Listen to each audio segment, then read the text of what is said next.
ఓం నమ శివాయ. కార్తీక పౌర్ణమి పూజా విధానం విశిష్టతలు.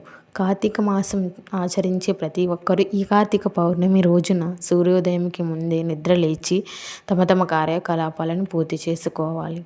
తరువాత ప్రవహిస్తున్న నదీ నీటిలో లేదా సముద్రంలో స్నానాన్ని ఆచరించాలి.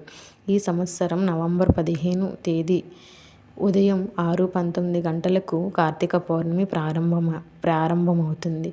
అలాగే మరుసటి రోజు అంటే నవంబర్ 16 శనివారం మధ్యాహ్నం 2:58 గంటలకు ముగుస్తుంది. కార్తీక దీపం విశిష్టతలు.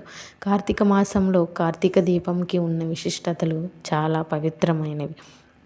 ఈ సమయంలో మీరు ఎన్ని దీపాలను వెలిగిస్తే అంత శుభం కలుగుతుంది. కార్తీక మాసంలో ప్రతి ఒక్క శివాలయం భక్తులతో దీపధూప నైవేద్యాలతో కిలకిలలాడుతుంది. ప్రతి ఒక్కరూ శివుని దర్శనం చేసుకోవడం మర్చిపోకండి. మీ వాకిట్లో ఉన్న తులసి కోటని అందంగా అలంకరించి గంగా జలంతో శుభ్రం చేయండి.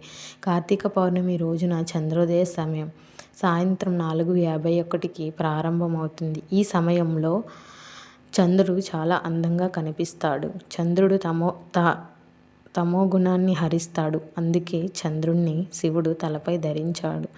ఈ సమయంలో ప్రతి ఒక్కరూ పూజ అయిన వెంటనే పరమాన్నం స్వీకరించి ఆ నిండు చంద్రుడి కింద ప్రశాంతంగా కూర్చొని ఆ పరమాన్నం స్వీకరించడం ఎంతో శుభాన్ని కలిగిస్తుంది. అలాగే మీరు మీ పూజ గది ప్రాంగణం లేదా ఏదైనా శివాలయ ప్రాంగణంలో 365 దీపాలను అయితే వెలిగించడం వల్ల మీ పాపాలన్నీ తొలగిపోతాయి.